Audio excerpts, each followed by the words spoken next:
Hey, how's it going? William Chilton, Man and Dolly. Today I'm going to show you a couple tricks with the Dolly.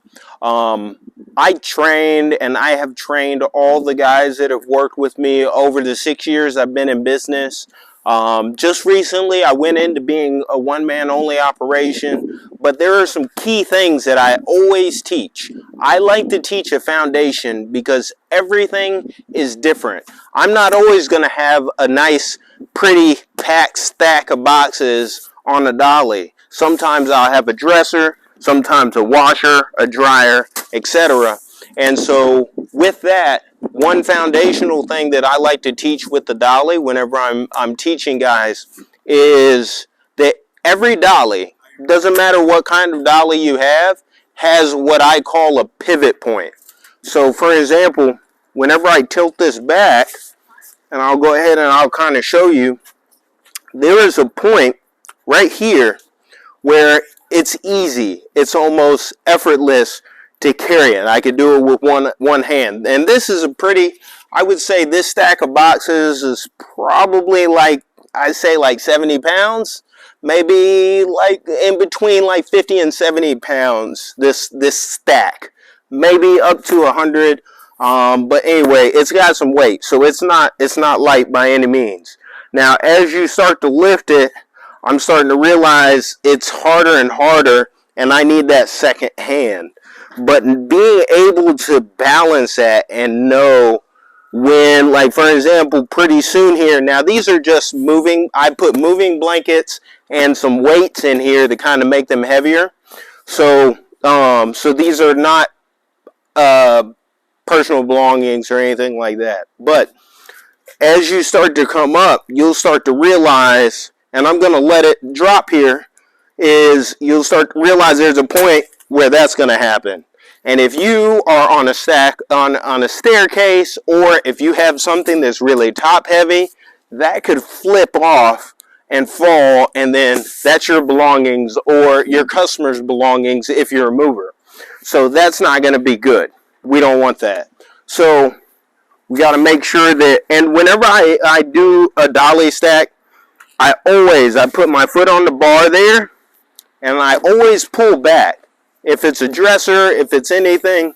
Now, if it's something too big and you really don't have anywhere comfortable, like a dresser or something like that, somewhere like you can't just get on the lip there and pull back, typically what I'll do is I'll get my forearms and I will squeeze here on each side, on the left and the right, and kind of bear hug it, squeeze it tight, and try to like pull as much as I can.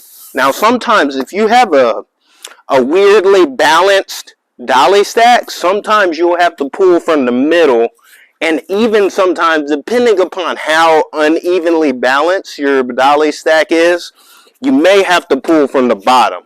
But I'll let you go ahead and play with that whenever that time comes. But for the most part, you get it, you pull it back. And another thing, if you're carrying something really big and heavy, these wheels are going to want to roll. Now me, I got the hard tire one. Some movers don't like it. I prefer them. It's just how I go. Sometimes it's harder. Sometimes it's easier. This is just what I'm comfortable with. Other dollies have the little rounded bar. Some people like that. I'm not a big fan. I feel like I could get more power using both hands. Anyway, but when I'm pulling back, as soon as I am able to, I like to drive my heel into the ground because that's going to stop the wheels from rolling and it's going to come back. Now, if you have something super, super heavy, like a safe or something like that, I've even had to get wheel chocks to kind of put under there. That way those wheels don't move. But anyway, here we go. So again, forearm, you can do it up. You could grab the top of whatever you're grabbing, or you could just grab back, heel on the ground, and momentum, put your momentum back, boom. And with everything between your body weight, what you're pulling with your forearms, your heels stopping the wheels from flowing, and also I take my foot whenever I start to get up, I take my foot and I give it a little push. So that gives it even more momentum. So it's not just me using one muscle. I'm using my whole body to get that piece of furniture, to get that stack of boxes, that safe, that whatever, to get it back. That's my goal. Anyway, so I got my pivot point. This is very crucial. If I need to make a tight turn or something like that, I got this here. And I could kind of play with that. Now, whenever it comes to making turns, which is another thing I see some people struggling with, some people, whenever they go to carry or grab a dolly, usually they'll go straight down here and they'll start carrying where their arms are straight. And I understand that logic. It's you get to let your hands rest, etc. But you're actually putting more weight and you're doing more work. Everybody's body is different. This is what I find to be easy. It's just carrying it at that pivot point. Because all I have to do is just push. Just a little bit. Like if you notice, I'm barely using anything. I'm not even really using my hands. My hands are just a little balanced. And I'm kind of feeling, I do have a little more expertise and I'm able to feel what the dolly, what the weight is doing. So I can sense it if it's going up or down or anything like that. So from there, and another day, I'll cover going up and down stairs. That's always fun. I like going up and down stairs. I know it sounds weird, but I like getting control of certain items whenever you're going up and down the stairs. So, here we go. I felt like there was something else with the dolly stack. We covered the pivot point. And,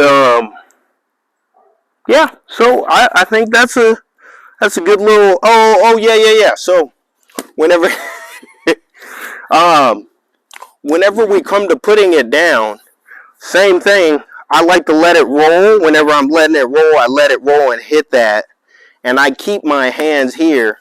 And I kind of ease it because especially if it's heavy and it wants to flop over, you want to get control over that. Put your heel down on the ground and go ahead and ease it down to the ground. That way it doesn't just slam. You want to have control over the items that you're carrying, that you're lifting, that you're moving, etc. And another way to get it from under the stack of boxes, some people, they'll kind of do like one of these numbers where they kind of do that. I feel like that's way more work. And then also getting the dolly under is a big thing. Now it depends on the stack. Not every stack is going to cooperate. Depends on how the boxes are stacked. If they're too heavy, if they're sturdy, etc. So many factors go into play. But whenever you go and you want to scoop, for the most part, if you got a good stack, you could just apply pressure down and back, and then just create enough space to get under there. There you go. For the most part, like as you see, that one had a little bit of different weight, and it wasn't as easy as I expected, which that's what it is whenever you get to moving. But how I get this out is I put my foot on the bar. I usually, let me see if I can show you. So I usually get my toe kind of like this, and I kind of scoop it up under the bar, and then I pull it. So, and whenever I pull it, whenever I'm getting it and I'm pulling it, I'm also pushing forward with the handles, and it just comes right out. So, right there. There you go. You're out. You're ready to roll. Now, another thing to keep in mind, if you have wood floors, it is not going to be best to just take it out like that. So whenever you have wood floors and you're trying to protect them, usually I do something very similar, except I'll get another hand on the actual dolly. I'll kind of get it, flip it up, flip it forward, and I will get my foot and lift up. So it's lifting up off the ground, also lifting up the box. And I will lift it, and then I'll take it out. so that it doesn't scrape the wood floor, and kind of go from there. Then whenever I set it on the wheels and ease it down if I still have something else that I need to do. So that is definitely not everything. Whenever it comes to a dolly, there is so much to learn, especially with different items, different weights, going up and down stairs. Of course, if you have a different dolly, there's different things to keep in mind. Some people, if you're taller or shorter, it becomes different. But yeah, those are the basic mechanics. And I hope this was helpful. Let me know what you think, what kind of dolly you use. I have tried one of the fancier mag liners. I feel like that's going to be said. I like that they're lighter, but I'm just not a big fan of them. That's just my personal opinion. Anyway, have a good one.